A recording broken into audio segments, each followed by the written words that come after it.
बिस्मिल्लाहिर्रहमानिर्रहीम। बोलते कालम के साथ मैं आमिर रज़ा खान और मैंने आपसे कहा है कि मैं रोज़ाना की बुनियाद पर एक ऐसा व्लॉग ज़रूर किया करूँगा जिसमें मैं ये बताऊँगा कि अब तक अमेरिका और ईरान की जो वॉर है या जंग है, जिसमें इसराइल मेरे मुंह से निकलने भी लगा था, लेकिन इसराइल ठीक है। इसराइल, अमेरिका और ईरान की जो वॉर है, उसके अंदर अभी तक कौन से ईरान के हथियार हैं जो इस्तेमाल नहीं हुए।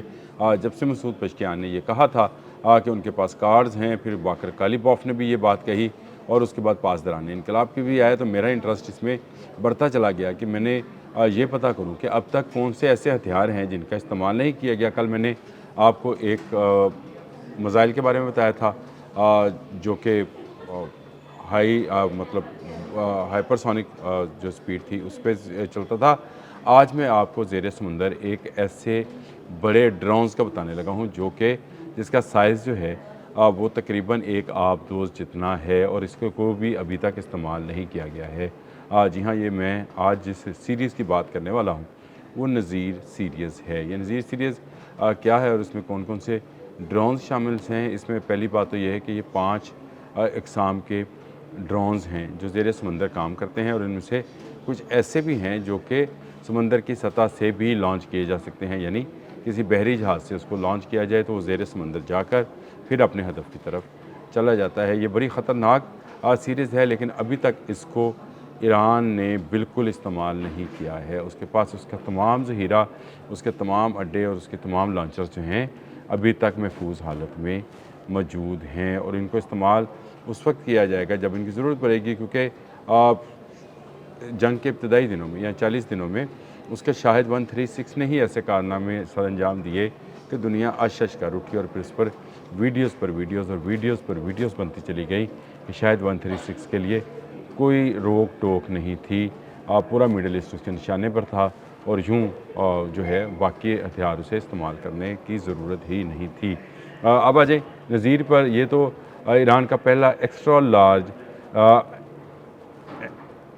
एक्स्ट्रा लार्ज अनमैन्ड जो है व्हीकल्स है जो कि ज़ेरे समंदर चलती है। ये एक बड़ी आबदोज़ की तरह काम करती है और लेकिन इसमें कोई मुसाफिर सवार नहीं होता है और ये बड़ी खामोशी के साथ जो है चलते हुए डीज़ल इंजन के साथ बहुत गहराई में चलते हुए ये दुश्मन के जहाज़ों को निशाना बना सकती है और इसमें इतना बारूद है कि ये बड़े से बड़ा बहरी जहाज़ जो है उसको डुबो सकती है।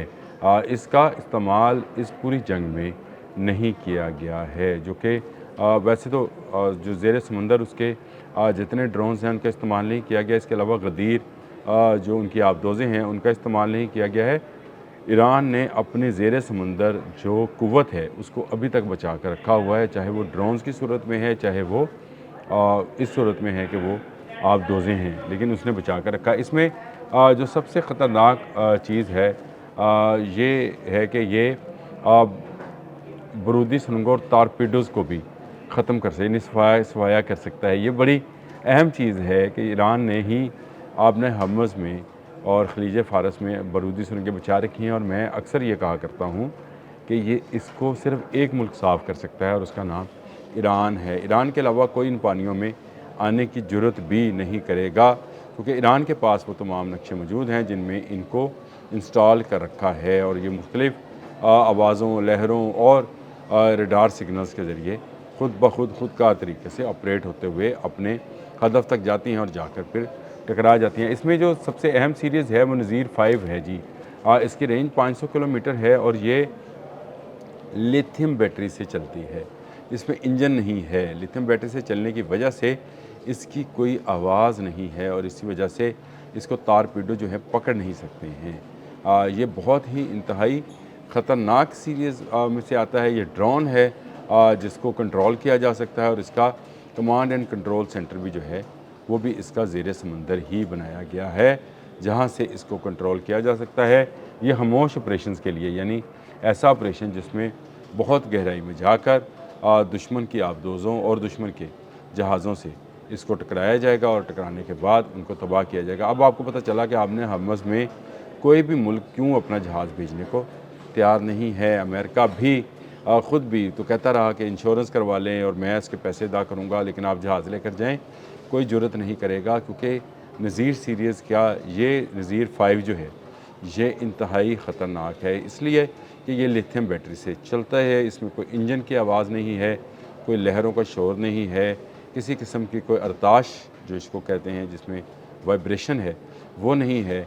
ये बिल्कुल गहरे समंदर में खामोशी के साथ सफ़र करते हुए अपने टारगेट तक जाता है और उसको फिर तबाह करता है। ये एक रोबोटिक और मिसाइल लॉन्चर्स के ज़रिए इनको जो है लॉन्च किया जाता है और ये आकर फिर दुश्मन के तमाम जहाज़ों को तबाह कर सकते हैं। इनकी रेंज 500 किलोमीटर से ज़्यादा है।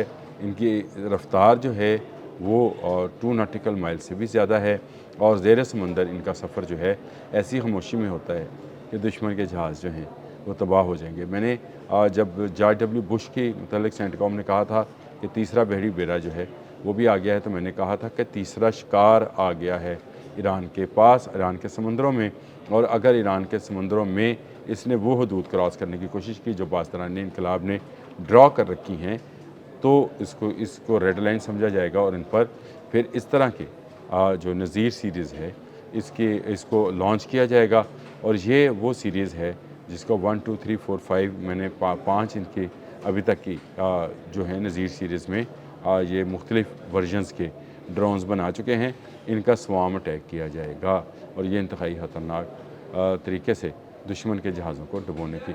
ईरान असल में इस जंग को वहाँ तक नहीं ले जाना चाहता है। अमेरिका भी अब डर गया है। आपने हर्मुज़ के पानियों के अंदर छुपे इन मुख़ल्लिफ़ हथियारों से जो ईरान के पास हैं।